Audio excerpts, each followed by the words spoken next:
Hey, how's it going? I hope you're doing well today. Welcome back to my channel. My name is Jess, and today we're going to be doing a little reading journal flip through. I use a square spiral bound notebook, and a lot of people ask me about this because I think this is not super common for journaling. I like that the spiral notebook means that I can tear out pages if I mess up, so it's not as scary as using a, typical bound journal. I just tend to enjoy a square format as well. I think the 8x8 works really well for me. So this is a Rhodia 160 page, 8.3 by 8.3 inches, and it's 80G paper, so it's not very thick. For most bullet journaling, I think the best is 100 to 120G. I actually used to do my reading journals a different way, and so I have all the old journals just stuck in here in this little pocket that I made. So I made the switch to this square journal style in 2024 and have been using it ever since. So for the 2025 page, I wanted to do kind of a New Year's theme spread, so I have this fun paper with the champagne glasses and fireworks on it, and this is just to indicate the start of 2025.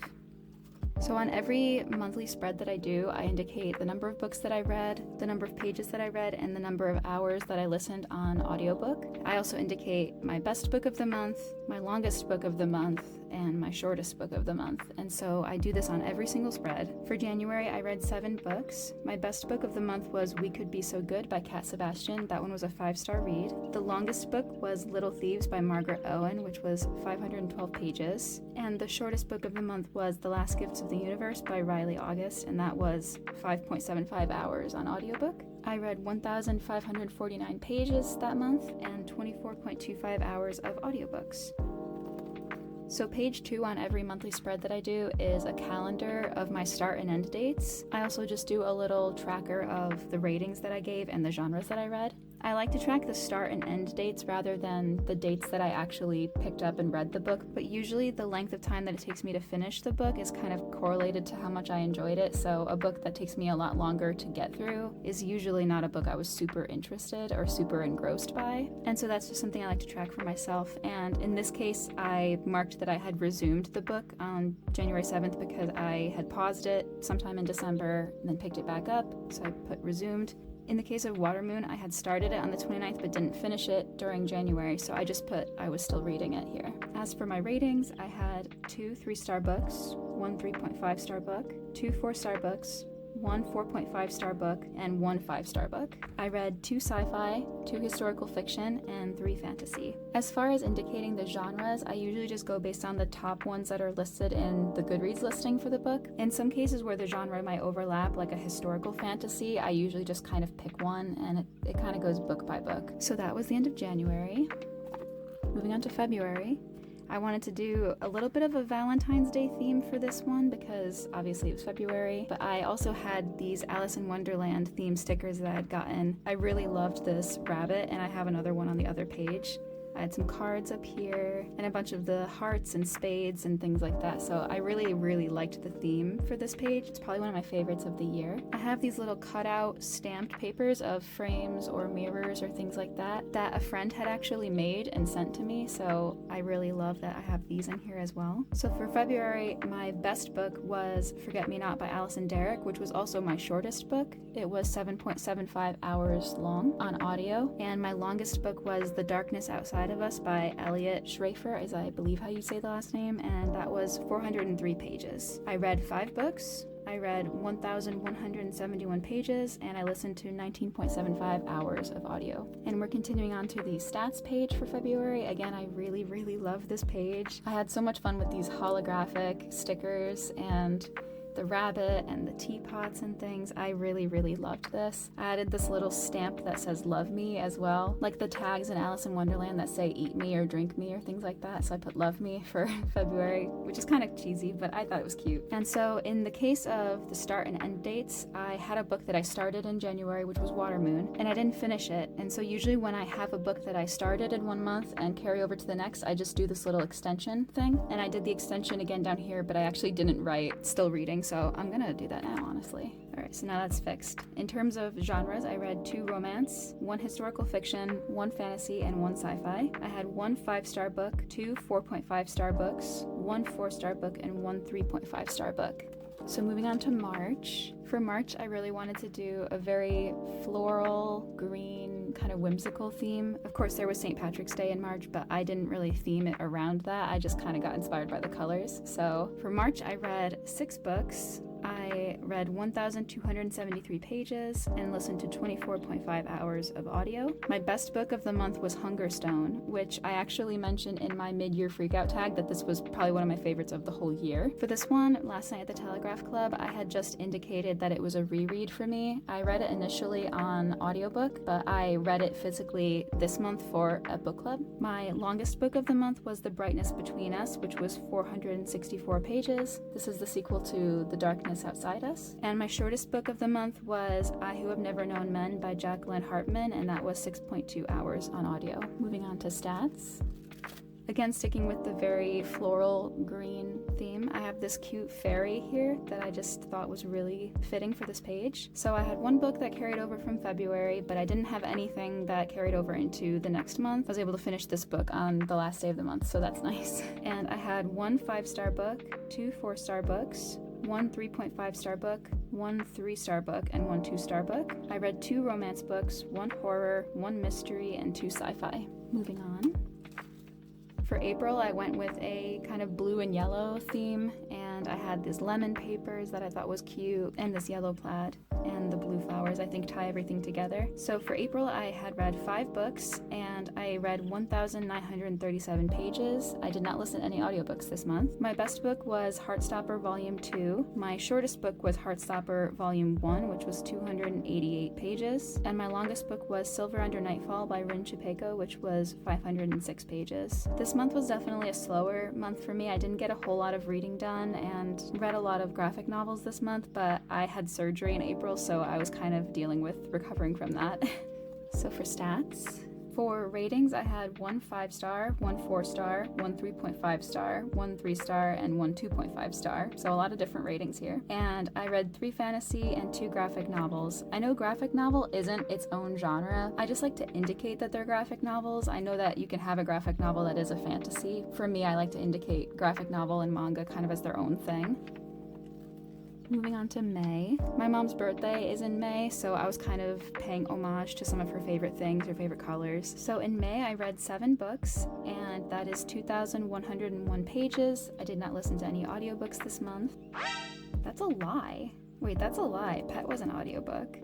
Why did I not count the number of hours I listened? I don't know why I completely forgot that this one was an audiobook until right now, but this was an audiobook. I think it was only like maybe 7 hours. I don't know, but for whatever reason, I forgot I had listened to an audiobook and I didn't write down how many hours it was, so that's cool. But anyway, for the best book of the month, that was Piranesi by Susanna Clark. My longest book was The Phoenix Keeper by S.A. McLean, which was 464 pages. And my shortest book of the month was Monstress Volume 1, which was 192 pages, and this one's a graphic novel.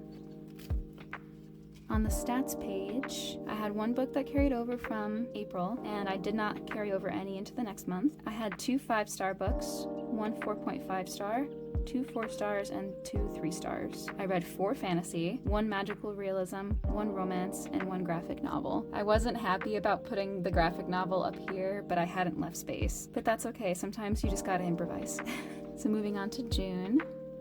For June, I obviously went in a pride rainbow direction because it's June. So I have this really fun wavy rainbow paper and this floral paper on the side. These speech bubbles as well are stickers that I had from some previous years, and I stamped and cut out these letters as well to use for the title. And I've got these little character stickers here. It's kind of glary. She's really pretty, and it's very holographic too. So for June, my best book was Bat Eater and Other Names for Cora Zhang by Kylie Lee Baker. My longest book of the month was The 5th Season by N.K. Jemisin, which was 448 pages. And my shortest book was Persona 5 Memento's Mission Volume 1, which was 162 pages. This one, All Boys Aren't Blue by George M. Johnson, is a memoir, so I did not rate it. I don't like to rate nonfiction, so I just left it blank. And in this month, I had read 5 books, 1,318 pages, and listened to 8.75 hours of audio. Moving on to stats. I had 2 books that carried over into the next month, and as far as ratings, I had 2 5-star books, 1 4.5 star, 1 4-star, and then one that I didn't rate, which was that memoir. For genres, I read a bunch of different ones this month. So I read 1 horror, 1 fantasy, 1 manga, 1 memoir, and 1 graphic novel. Again, manga and graphic novels aren't a genre, but I just like to indicate that they are a manga or graphic novel. And moving on to the next spread, these next 2 pages are my mid-year wrap-up, and I do this every year at the end of June, and this is just how I track the books that I've read so far up to this point in the year, the number of pages I read and hours I listened, as well as a couple of other stats. So up until the midpoint of the year, I had read 36 books, I had read 8,841 pages, and listened to 106.8 hours of audio. My top 3 books of the year so far are Hungerstone by Kat Dunn, Piranesi by Susanna Clarke, and Bat Eater and Other Names for Cora Zhang by Kylie Lee Baker. And I also have a couple of graphs that I like to make for the mid-year wrap-up, which is the number of books per rating and the number of books read per month. Yes, I know there is a mistake in this one. I made this one and this one the same height, even though they're a different number. I realized that after I had made the chart, and I'm not thrilled about it, but it is what it is. So for this graph, I didn't have a ton of books in any range before 3-star, and I didn't want to have a ton of bars, so I just grouped them by 2 to 2.5, 3 to 3.5, and so on. So I had 2 books that were in the 2 to 2.5 star range, 10 books that were in the 3 to 3.5 star range, 14 books that were in the 4 to 4.5 star range, and 9 5-star books. And for this one, I charted the number of books I read per month. So I read 7 in January, 5 in February, 6 in March, 5 in April, 7 in May, and 5 in June. This is really satisfying to see. I like that you can kind of just zigzag between the months because it goes 7, 5, 6, 5, 7, 5. I just think that's kind of fun, and it's kind of similar to my pattern last year as well, so I guess I'm consistent. And another fun fact was I actually had read the same number of books last year by the midpoint as I did this year at the midpoint. So I had read 36 books last year for my mid-year wrap-up and 36 this year. So for page 2 of my mid-year wrap-up, I like to do my book awards. The book awards are kind of like class superlatives in like high school or college yearbooks. So I have a certain number of the book award categories that I use each year. I just changed a couple of them from last year. But this year my categories were Best World Building, Most Unique Magic System, Best Romance, Most Impactful Story, Best Cast of Characters, Best Atmosphere, and Best Audiobook. One thing I will note is that not every book award book needs to be a 5-star book. It can be any book. It could even be a book that I didn't rate very highly, like I didn't rate Watermoon very high, but I still think it's the best answer I have for this category. And also I clearly don't restrict it to 1 win per book because I have this one for both categories, so that's just something to note. So going through each of these, I gave Best World Building to The 5th Season by N.K. Jemisin because it really just had the most complex, intricate world building of any book I've read so far this year, so that was an easy choice for this one. Most Unique Magic System I gave to Watermoon by Samantha Soto Yambao. Again, I did not give this a 5-star. I think I gave it like a 3.5. I definitely had my problems with this book, but to give it credit where it's due, the magic system was very interesting and it felt very Studio Ghibli in terms of the things that were happening and the different magic that we got to see going on, the different things that characters could do. So despite it being kind of a disappointment, it was still the most unique magic system. I gave Best Romance to One Last Stop by Casey McQuiston. I talked about this one most recently in my June reading wrap-up, but I absolutely adored this book. I cried multiple times. I still think about the characters and the romance to this day. I really, really loved this romance. For this next category, Most Impactful Story, this might seem like a kind of vague category, I suppose. Impactful can mean so many different things, but in this case, I just took it to mean any book that really deeply resonated with me or really still provokes very deep thought and introspection in me. And so I think for me, my most impactful story of this year was Bat Eater and Other Names for Cora Zhang by Kylie Lee Baker, which I also gave the best audiobook because I listened to the audio of it and I think it was fantastic. The narrator did an amazing job. And a fun fact about this audiobook is it's actually the same narrator as the audiobook for One Last Stop. I'm definitely going to want to listen to more from her. I don't remember her name, I'll put it over here, but I really like this narrator now. Going back to the most impactful story, I do talk about this one a lot more in depth in my reading wrap-up for June if you're interested in that, but I just found this to be a deeply haunting story that really lingers with you, and there are a lot of quotes in here that just really struck me, and overall I was definitely deeply moved by this one. So for best cast of characters, I gave this to The Galaxy and the Ground Within by Becky Chambers, which is book 4 in the Wayfarers series. This entire series has phenomenal characters, and I love all of them. A lot of the characters that we meet in book 4 were not in the series before this. We only had a couple of return characters from the rest of the series, but the new characters that we meet in this and the group dynamic between these characters was just fantastic and very heartwarming and wholesome, and I just really loved the dynamic between all of the characters and the way that they all interacted with each other and helped each other through their individual struggles. So I definitely had to give best cast of characters to The Galaxy and the Ground Within, but honestly I would give it to the entire Wayfarers series if I could. The next category is best atmosphere, which I gave to Piranesi by Susanna Clarke. Atmosphere can definitely mean a lot of things, but I think in this case I gave it to Piranesi because it created the most unique and kind of whimsical setting that I think was really, really interesting and utterly captivating, to be honest. So I definitely had to give it best atmosphere. And so that is the end of my journal flip through. I appreciate you watching and going through it with me, and if you enjoyed, please like, comment, and subscribe, and consider also watching my journal with me videos where I go through and make these spreads from start to finish. I will link the playlist for that in the description, and if you're interested, you can go watch those. I will see you in the next one. Bye!